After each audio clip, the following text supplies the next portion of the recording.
السلام علیکم دوستانو، ستړي مسئ د انګلیش ټنسز پلی لیست و ځانګړي درسونو ته بیا هم ښه راغلاست. په تیر درس کې موږ د زمانو پر اهمیت او د زمانو پر طبقه بندۍ باندې خبرې وکړلې. په دې درس کې راځو عملاً په زمانو باندې پیل کوو. ما تاسو ته په تیر درس کې یادونه وکړل چې تاسو همیشه په کتابونو کې یا په ویب سایټونو کې یا په مختلفو ویډیوګانو کې د زمانو لپاره یا د یو مشخص زمانې لپاره مختلف تعریفونه راخیستل شوي دي چې دا تعریفونه تر ډېره حده مهم نه دي. مهمه نقطه دا ده چې تاسو دغه زمانه په عمل کې په خپلو خبرو کې عملي کړئ او په خپلو خبرو کې د هغې زمانې د استعمال ځای زده کړئ او په دې باندې وپوهېږئ چې دغه زمانه زما څه وخت په کارېږي. په صحیح ډول په هغه زمانه کې جملې جوړ کړئ. نو زموږ اصلي هدف دا دی چې تاسو په هغه زمانه کې په صحیح ډول جملې جوړ کړئ او یا هم جمله د یوه حالت څخه مثبت جمله منفي ته، منفي سوالیه ته، سوالیه جملې ته، جمله د یوه حالت څخه بل حالت ته واړوئ او په عملاً تاسو په خبرو کې دغه زمانې مراعات کړئ. نو راځو په زمانو باندې پیل کوو. د زمانو څخه یوه تر ټولو مهمه زمانه او تر ټولو ډېره استعمالېدونکې زمانه دا لومړی په پریزنټ کټګوري کې اوله زمانه را اخو سمپل پریزنټ ټنس یا ځینې کسان پریزنټ سمپل ټنس هم ورته وایي یا پریزنټ انډیفینټ ټنس. دا یې مختلف نومونه دي.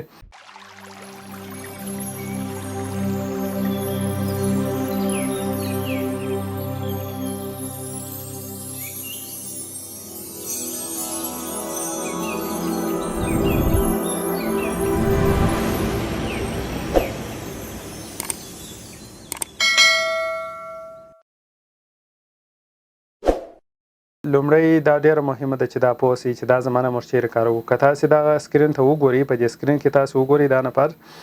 دا درس وایي یو منظم عمل دی چې هره ورځ دا کار دی اجرا کوي یا هم امکان لري په هفته کې د 2 ورځې دا کار کوي، خو په تقسیم اوقات پر اساس باندې هر هفته، هر جمعه یا مثلا هر شنبه. که یو کار په میاشت کې یو وارې کوي خو دغه تکرار یې منظم وي، په میاشت کې یو وارې، که په کال کې یو وارې، خو چې تر څو دا کار منظم وي نو موږ دغه زمانې ته رجوع کوو. خوراک کول، ګورئ موږ معمولا 3 وخته خوراک کوو او دا په منظم ډول کوو هره ورځ یا مثلا د عادت پر اساس باندې کوو یا مو یو تقسیم اوقات ټاکلی چې یو ورزش کوو هره ورځ یې کوو یا په هفته کې یوه ورځ کوو یا لکه خوب کول چې عادتا هره شپه بیدېږو یا هره غرمه او یا هم غرمه او ماښام بیدېږو. نو اول راځو دا زده کوو چې د دې زمانې استعمال څنګه کوو. زه به تاسو ته هغه نقطې ولیکم چې کومې نقطې ضروري دي د یو زمانې د زده کړې دپاره. لومړی دا خبر مهمه ده چې تاسو د زمانې نوم په پښتو او په انګلیسي ژبه زده کړئ. دویمه خبره دا ده ډیفینیشن څخه مطلب دا دی چې تاسو د هغې زمانې د استعمال ځای زده کړئ، یوزیج. دریمه نقطه دا ده چې د هغې زمانې ساختمان یا د لغاتو د وډلو طریقه زده کړئ چې لغاتونه په دې زمانه کې په څه ډول سره وډل کیږي. فعل کوم شکل لري، آیا فعل ته آی ان جي ورکول کیږي که نه ورکول کیږي، د فعل اول حالت کاریږي که دوهم که دریم حالت، فعل ته اس ورکول کیږي، ای اس ورکول کیږي، د فعل کوم شکل دی، کومکي فعلونه کوم فعلونه دي او دغه په یو جمله کې په څه ډول سره وډل کیږي. نو ساختمان یا سټرکچر. څلورمه نقطه د هغې زمانې تاسو به اګزلري وربز یا کومکي فعلونه دا زده وي. دا څلورمه نقطه شوله. پنځمه نقطه چې د اگزامپلز. نو اصلي هدف دغه 4 نورې خبرې چې موږ زده کوو، زموږ هدف دا دی چې تر څو راورسېږو مثالونه زده کړو. مثالونه چې بیا کله تاسو زده کوئ، د مثالو سره به په دې ځای کې څو خبرې شته. مثالونه چې تاسو زده کوئ یوه به په دې کې به لږ ته لږ توانېږي چې تاسو مثبتې جملې جوړ کړئ. افرمیټیو سنټنسز صحیح دی، افرمیټیو سنټنسز یعنې مثبتې جملې به مو زده. د دې سره به مو نیګیټیو سټیټمنټس، افرمیټیو سټیټمنټس یا افرمیټیو سنټنسز دا به مو زده او نیګیټیو سټیټمنټس دا به مو زده. نیګیټیو سټیټمنټس دا نیګیټیو سټیټمنټس مثبتې جملې، منفي جملې او پسې به مو زده انټراګیټیو سنټنسز یعنی سوالیه جملې. په دې زمانه کې به تاسې سوالونه جوړولی شئ. دا خبره شوله. اوس نو په سوالو کې د سوال ډولونه، په دې کې د سوال ډولونه راځي. سوالونه څه شي کېدلی شي؟ کېدلی سي تاسې باید yes no questions په دغه زمانه کې زده یې yes no questions دا یو بل به مو چې زده یې WH یا information questions WH questions دا به مو زده یې WH questions په yes no question کې څو رقمه راځي یو داسې کېدلی سي چې فارمل طریقه راځي او بل انفارمل دا به دواړې طریقې ستاسې زده یي صحیح دی نو که چیرې دا خبرې تاسې ټوله زده کوئ د دې دا معنا ده چې ستاسې دغه زمانه په مکمل ډول سره زده سوې ده راځو نو په دغه ترتیب سره مخ ته ځو سمپل پریزنټ ټنس دغه زمانه چې دا موږ اوس تاسې وایو د دې زمانې یو عام نوم څه دی سمپل پریزنټ ټنس او یا هم تاسې د دې زمانې نوم په پښتو سره ساده حال زمانه ساده حال زمانه زه به تاسې ته لاندې په پښتو ولیکم ساده حال زمانه یا حال ساده زمانه دا فرق نه لري نو چیرې استعمالوو صحیح دی نوم به په پښتو په انګلیسي زده یي د چیز لپاره مو دا نوم زده یي ځکه چې که تاسې ته په امتحان کې یو ځای دا نوم یاد سوی یا په یو بل ځای کې د دې یادونه سوي ته وپوهېږه چې دا زما څخه پلانکۍ زمانه غواړي او د دې زمانې مربوط به دي د هغې زمانې سټرکچر کومکي فعلونه مثالونه دا ټوله شیان به دې زده یي که چیرې تا ته ویل سوي چې ته یوه زمانه تعریف کړه یا د دغه زمانې کومکي فعلونه ولیکه یا په دغه زمانه کې یو دوه مثاله ولیکه او ستا په فکر ستا د هغې زمانې نوم نه یې زده په بله زمانه کې جملې ولیکې که څه هم دا ستا جملې صحیح خو دا شاید استاد نمرې تاسې ته در نه کړي ځکه چې تاسې د دا زمانې نوم لا نه دی زده یعنې په دې باندې نه پوهېږئ چې دا زمانه دا سټرکچر د کومې زمانې دی دا بل سټرکچر د کومې زمانې دی نو دغه خبرې چې دی اول تر ټولو مهمه خبره تر ټولو دا ده چې تاسې د زمانو نومونه په صحیح ډول زده اول سمپل پریزنټ ټنس بل راځو دا زمانه زموږ کله پکارېږي څه وخت مو پکارېږي صحیح دی زه تاسو ته په درو نقطو کې درته واضح کوم regular habits منظم عادتونه ګورئ لکه خوب کول منظم عادت دی یا خوراک کول یا ځینې نور کارونه چې تاسې هر ورځ سرته رسوئ د عادت پر اساس باندې یو کار په تکراري ډول سرته رسوئ په دې زمانه کې ټوله تکراري کارونه هغه په دې زمانه کې ویل کېږي or daily routines یا daily routine ورځني کارونه دي چې هم دا تاسې په منظم ډول سرته رسوئ لکه مثلا که چیرې هره ورځ غاښونه برسوئ دا ډیلی روټین سو یا مثلا هره ورځ شاور اخلئ هره ورځ لمبیږئ دا یو منظم ډیلی روټین سو یا هره ورځ د کور یوه ساحه پاکوئ یا مثلا لوښي پرېولئ دا ورځني کارونه سوله Use the simple present to express the idea that an action is repeated or usual دغه ساده حال زمانه باید د دې لپاره استعمال کړئ چې تاسې دغه مفکوره یا دغه نظریه چې دا څرګنده کوي چې یو عمل تکرارا پیښیږي یو عمل داسې عمل دی چې هغه ډېر عام عمل دی هر وخت پیښیږي په منظم ډول سره همیشه دا تکراریږي The action can be a habit دغه عمل کېدلی شي ستاسې یو عادت وي a hobby یا د یو ذوق وي مثلا ګلان دې کرلي ته هره ورځ پام پر کوې یا په هفته کې هر 2 ورځې را ګلان وبویې نو هابي یا شوق کېدلی شي یا هم د فوټبال لوبه کوې په هفته کې یو ورځ وخت وروستلی په منظم ډول یې کوې دا کېدلی شي ستا یو ذوق وي هابي a daily event ورځنی کار وي or something that often happens او یا داسې یو کار وي چې هغه معمولا پیښیږي معمولا تاسې اجرا کوئ نو راځو ځینو مثالونو ته چې دا regular habits or daily routine په دې کې ځینې مثالونه زه تاسو ته وایم I play soccer زه د فوټبال لوبه کوم که څه هم دلته وروسته ما نه دي ورته لیکلي چې زه هره ورځ کوم په هر هفته کې کوم دا خبره مې نه ده لیکلې چې صرف په دغه زمانه کې مې دا خبره وکړل I play soccer زه د فوټبال لوبه کوم د دې څخه دا معلومیږي چې زه دا کار تکرارا کوم صحیح دی دا یو عام کار دی منظم ما خپل تقسیم اوقات ورته ټاکلی دي The school opens every morning at 7 AM ګوره مکتب هر سهار پر 9 بجې دا ګوره یو ډېر عام کار دی یو منظم عمل دی هر ورځ پر 9 بجې مکتب خلاصیږي He always forgets her bag She always forgets her bag دا خپله بسته هر ورځ هیروي She always forgets her bag دا همیشه خپله بسته هیروي نو دا هم داسې یو عام کار دی چې همیشه تکراریږي Every 12 months the earth circles the sun. په هرو 12 میاشتو کې مځکه پر لمر باندې یوه دوره وهي، یعنی دغه 4 فصلونه چې راځي پسرلی، دوبی، منی، ژمی،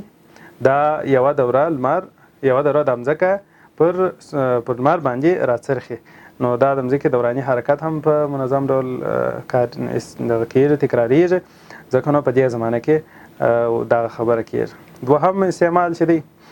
facts or generalization، عمومي خبرې او یا حقیقتونه، که څه هم دغه کار تاسې هر وخت نه اجرا کوئ. اوس که چېرې زه تاسو وایم water freezes at 0 degree Celsius، اوبه په 0 درجې د حرارت د سلسیس په 0 درجه کې یخی کېږي. دا کار که تاسې نه اجرا کوئ هم په دې زمانه کې ویل کېږي. یعنی که تاسې 1000 ځله هم دغه تجربه اجرا کوئ د دې نتیجه به مساوي، که هر څو ځله دغه تجربه اجرا کوي نتیجه به مساوي. نو که چېرې داسې کارونه موجود وه چې ته هغه کار هر څو ځله تکرارا وکړې نتیجه یې هغه نتیجه یي، نو بیا په دې زمانه کې باید دا خبره وکړې چې دا اوبه په 0 درجه د حرارت کې یخی کېږي. نو دا حقیقتونه. The simple present can also indicate the speaker believes that a fact was true before. ګوره دا د خبرې کوونکی هغه کس چې کله خبرې کوي دا د هغه عقاید هم ښیي چې دی په یو شي باندې باور یې درلودی، پخوا یې په دې باندې باور درلودی چې یو کار داسې کېږي او اوس هم is true now، یا دا اوس هم هغه عقیده یا هغه مفکوره یا هغه باور چې دی لري هغه اوس هم صحیح ده and will be true in the future، او په آینده کې به هم صحیح. یعنی یو زه په یو شي باندې باور لرم، پخوا مې دا باور درلودی، اوس هم لرم او په آینده کې هم لرم. داسې خبر هم په simple present tense کې کېږي. It is not important if the speaker is correct about the fact. دا مهمه نه ده چې دا خبرې کوونکی د خبره صحیح ده که نه ده صحیح. It is also used to make generalizations about people or things. ګوره دا زمانه د عمومیاتو دپاره هم کارېږي، د خلکو او یا شیانو دپاره. مثالونه cats like milk. پیشانې شیدې خوښوي. نو دا عمومي خبره سوله. Caracas is the capital of Venezuela. ګوره دا یو عمومي خبره ده. کاراکاس چې دی دا د وینزویلا مرکز یا پایتخت دی. Windows are not made of wood. دا ګوره که یو نفر دا خبره کوي د ده په عقیده باندې وکیل کینان د لرګي څخه نه دي جوړ کړی، دا عقیده صحیح که نه وي، خو تر څو چې دی باور پر دې باندې لري دی دا خبره په simple present tense کې ویلی شي. درېیمه نقطه داسې اعمال چې هغه پلان شوي وي د تقسیم اوقات پر اساس باندې یا مهال ویشو ته ټاکل شوي په نږدې آینده وخت کې دغه اعمال هم په simple present tense کې ویل کېدلی شي. Scheduled events in the near future. Speakers occasionally use simple present to talk about scheduled events in the near future. ګورې ځینې کسان دا simple present tense د دې دپاره هم استعمالوي چې د نږدې آینده وخت دپاره کوم اعمال پلان شوي په دې زمانه کې ویلی شي. This is most commonly done when talking about public transportation. ګورې چې د عامه ترانسپورت یا عامه حمل نقل په اړه خبرې کوئ هم دا زمانه استعمالوي. But it can be used with other scheduled events as well. د نورو ټاکل شوو فعالیتو لپاره هم کارېدلی شي. مثلا ګوره the bus leaves tonight at 6 PM. نن په 4 بجې بس روانېږي. نو دا کېدلی شي هر ورځ په دغه 4 بجې روانېږي، او یا که چیرې ګر سړي دغه یو وارې دا ټاکل شوي نو دا هم په نږدې آینده کې دا کار ټاکل شوي دي. ټاکل شوي کارونه هم په دې زمانه کې ویلی شي. When do we board the plane؟ ګوره څه وخت موږ طیاره بورډوو. بورډ دې ته ویل کېږي چې د مسافرین د انتظار ځای څخه چې کله په میدان کې د ګیټ مخ ته ناست وي د دې څخه طیارې ته ورپورته کېږي، دې ته بورډینګ ویل کېږي، یعنې د میدان د ترمینل څخه و طیارې ته ورپورته کېږي. When do we board the plane؟ څه وخت طیاره بورډوو، یعنې مسافرین څه وخت ورپورته کوو. The party starts at 8 o'clock. ګوره دا هم نږدې آینده وخت دی. پارټي دغه میلمستیا په 8 بجې باندې شروع کېږي. The simple present is used with adverbs like. ځینې ځانګړي قیدونه چې adverbs of frequency ورته وایي، زه به تاسو ته بیا هم دلته جلا ولیکم. دغه قیدونه چې دا لاندې راغلي دي دې ته adverbs of frequency ویل کېږي ځکه چې دا تکرار شي. adverbs of frequency دا لاندې نه چې دي مثالونه دي لکه always often rarely seldom او داسې نور دا ټوله adverbs of frequency نو دا چې دي د دغه قیدو سره هم دا په simple present tense کې دا قیدونه کاریږي اوس always I always come to school by car زه همیشه مکتب ته په موټر په واسطه راځم په موټر کې راځم often معمولا I don't come here very often ګوره که څه د عمل نه پیښیږي منفي جمله ده بیا هم په simple present tense کې ویل کېږي I don't come here very often زه معمولا دلته نه راځم او usually دا ډېر ځلې he usually eats breakfast at 7 a.m. دی اکثره وخت یا ډېر ځلې د سهار ناشته پر 9 بجې باندې خوري sometimes ځینې وخت کله کله sometimes I go to the party کله کله زه میلمستیاو ته ځم rarely لږ ځلې ډېر تصادفا she rarely cooks دا بیخي کله کله لږ ځلې اشپزي کوي never هیڅکله ګور د دې فریکونسي صفر ده he is never late for class دی هیڅکله د سیم لپاره پر د نه دی ناوخته سوی هیڅکله ناوخته نه راځي every day they sleep early every day دوی هره ورځ وختي بېدېږي نو دغه رقم دا ټول لغتونه چې دي دا adverbs of frequency هم همیشه په simple present tense کې کاریږي نو اصول یې سوله صحیح دی چې څنګه دا زمانه موږ په دې زمانه کې خبرې کوو نو 2 نقطې ته ورداخلیږو تاجو کې تر دې ځایه پورې تاسې په definition یا هم usage باندې سر خلاصوي په ځینو کتابو کې ځینې نور تعریفونه هم لیکلي وي چې ټوله په لږ او ډېر توپیر سره ټوله تعریفونه صحیح دي هغه تعریفونه چې د استادانو لخوا یا هم د انګلیسي ژبې د پوهانو لخوا تایید شوي وي نو حتما صحیح تعریفونه دي مهمه دا ده چې تاسې په دې باندې سر خلاص کړئ definition او usage په دې باندې تاسې سر خلاص و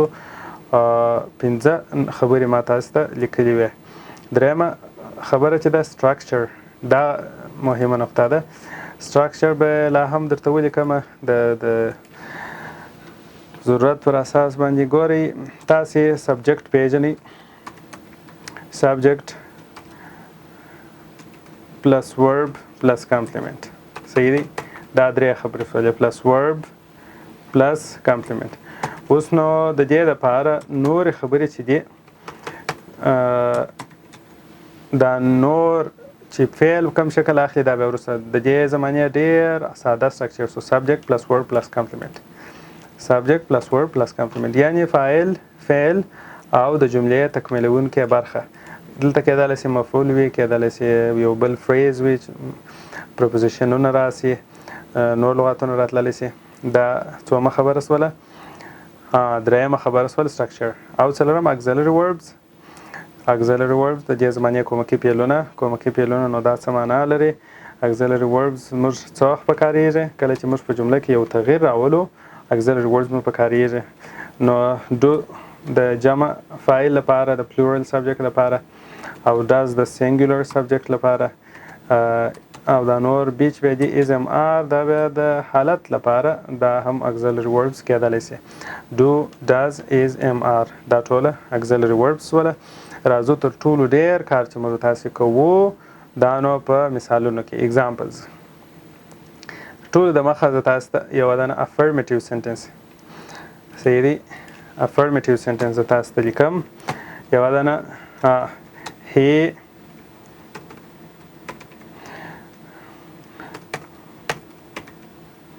He writes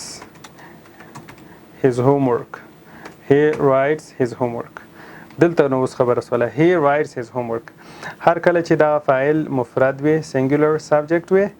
نو تاسې به فعل ته اس حتما ورکوئ اس به ورکوئ صحیح دی ګوره فعل ته به څه ورکوئ اس به ورکوئ نو مفرد فاعل څه کېدلی شي مفرد فاعل دا دی she learns English he او she دواړه مفرد سوله اوس نو she learns English دا مفرد سو او it runs quickly که تاسې یو حیوان یادوئ چې په تیزۍ سره ځغلي it runs he she it د دې درو هی شي اټ د دې درو سره همیشه کچیر هی فایل وو یا شي فایل وو یا اټ فایل وو د دې سره فعل ته اس ور اضافه کیږي صحیح دی. اوس نو که یو نوم راغلی وو مثلا احمد calls me احمد ما ته زنګ راوي. احمد هم مفرد فاعل دی سنګولر سبجیکټ دی. دلته هم اس ورکول کیږي فعل ته چې ورکول کیږي اس ورکول کیږي. پنځمه نقطه دا ده. پنځمه نقطه اوس نو کچیر ته داس یادای چې my brother comes home late. اوس نو my brother دا هم یو نفر دی بیا هم فعل ته اس ورکول کیږي. دا خبره نو تاسو زده ده چې فعل ته په عام وخت کې اس ورکول کیږي خو په ځینو حالتو کې په کوم حالتو کې اس ورکوو په دا حالتو کې موږ فعل ته چې ورکوو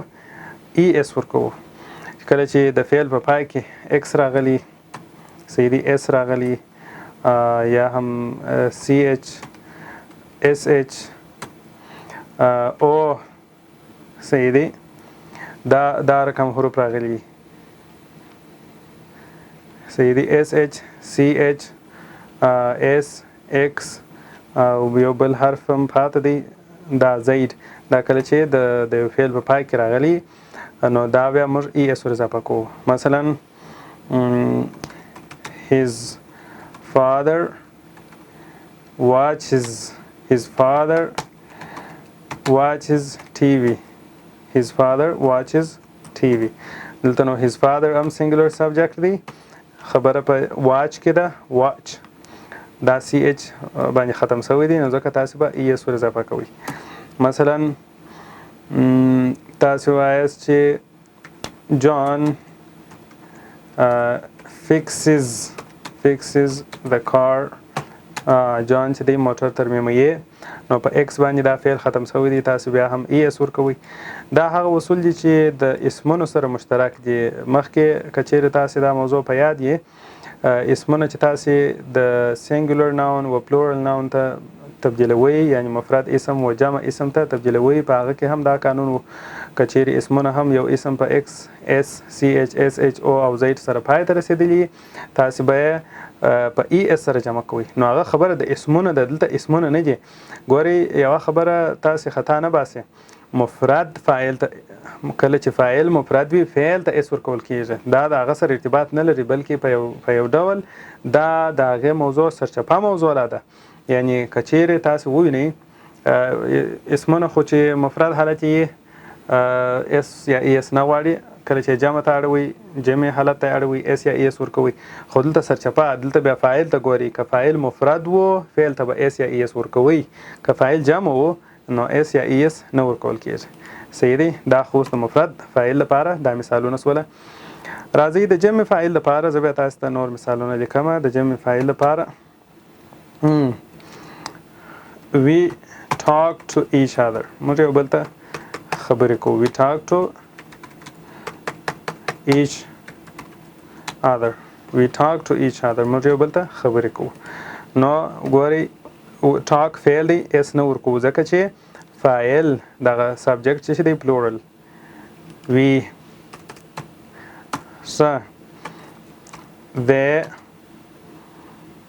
they walk in the morning. دوی سهار قدم وهي. they walk in the morning. اوس نو دی دغه فاعل چې دی دا جمع دی په دې خاطر به تاسو فعل ته اس یا ای اس نه ورکوئ. آی هم په دغه کټګوري کې راځي. I use my mobile. زه خپل ټلیفون استعمالوم. دلته ولې uses نه راځي. I هم د دوی په کټګوري کې راځي. I we you they او اخري subjective pronoun چې دی you try hard ته سخت کوشش کوي. you speak English ته په انګلیسي خبرې کوي. صحیح دی. دا یو هم نو دا څلور ضمیرونه چې دي I we you they دا څلور چې دي د دې څلورو سره کچېرې دا څلور استعمالېدله فعل ته اس یا ای اس نه ورکول کېږي. ګوره we talk to each other they walk in the morning یوز دا فعل دی اس نه ورکول کېږي نو په خپل اصلي حالت کې یوازې فعل راځي صحیح دی که چیرې دغه سبجیکټ تاسې به یوازې څه وکئ فعل به بس په خپل اصلي حالت کې پرېږدئ هېڅ کار مو په لري ما اس ورکوئ ما ان جي ورکوئ هېڅ یې مه ورکوئ په خپل اصلي حالت کې به فعل پرېږدئ که مفعول درلودی نو تاسې به مفعول هم ورسره ولیکئ که نه و یوازې فعل هم لیکل کېدلی شي صحیح دی اوس نو دا خبره شوله که چیرې دا رقم راغلی وه چې ته وایه چې احمد and محمود احمد او محمود انګلیسي زده کوي دلته به اس ورکوې که به نه ورکوې دا سوال دی دلته اس نه غواړې ولې ځکه چې دوه نفره هم په جمع کې راځي احمد and محمود لرنز که اس ورکوي غلطه سول دا جمله نو قانون دا دی چې که دوه نفره وه که زیات نفره وه تاسې به فعل ته اس نه ورکوئ احمد and محمود learn English صحیح دی احمد and محمود learn English دا سوله که ته وایه چې زما وروڼه وختي بجېږي دې ته څه چم کوئ my brothers اس ورکم که یا sleeps که sleep early my brothers sleep early بیا هم اس نه غواړي ولې اس نه غواړي ځکه چې دغه my brothers دا فاعل دی دا جمع دی که فاعل جمع و فعل ته به اس نه ورکوئ صحیح سو دا خبرې مو زده کړلې په مثالو کې ما تاسو ته ویل چې زه په مثالو کې ستاسو سره ډېر کار کوم مثبتې جملې مې زده کړلې اوس نو منفي جمله نیگیټیو سټیټمنټس هر وخت که چیرې تاسو سټرکچر ته وګورئ په دې سټرکچر کې موږ دغه نه لرو موږ کومکي فعلونه نه لرو ګورئ سټرکچر ما تاسو ته ولیکئ په دغه سټرکچر کې کومکي فعلونه نه لرو نو کله چې موږ په سټرکچر کې کومکي فعلونه ونه لرو په دې حالت کې څه چم کوو موږ په دې حالت کې موږ باید دا سټرکچر به زه تاسو ته هایلایټ کړم دا سټرکچر څو کومکي فعلونه نشته نو کله چې جملې منفي کوئ تاسو به مجبوره یاست چې یو وارې کومکي فعل ور واچوئ کومکي فعل چې مو ور واچوئ بیا به ناټ ورسره اضافه کوئ د منفي جملو د جوړولو لپاره نو اوس په دغه نقطه کې یو موږ چې نیگیټیو سټیټمنټس زه تاسو ته نیگیټیو سټیټمنټس جوړوم نو په دا جملو کې ګوره دا بیا قانون دی he writes his homework دی کورنۍ کار لیکي که زه یو بل کار یادوم چې دی مثلا دی تمرین نه کوي دا جمله زه منفي کوم د دې جملې د منفي کولو لپاره به he اول ګوره د مفرد لپاره does او بیا not اضافه کوي does چې دی does دا د مفرد هر مفرد فاعل چې په does not باندې منفي کیږي he does not write که دغه فعل لیکي که بل فعل لیکي he does not exercise he does not exercise دی چې تمرین نه کوي he does not exercise دی تمرین نه کوي اوس نو دا خبر بیا په یاد ولرئ کله چې مو does استعمال کوي په هر جمله کې کله چې does استعمال شي بیا د فعل سره اس دلته نه ورکول کېږي که چیرې دغه جمله عین دا جمله تاسو منفي کوئ he does not write his homework ګوره does not که دې استعمال کوي بیا به د فعل څخه بیرته اس لرې کوي اس به ورڅخه لرې کوي صحیح دی she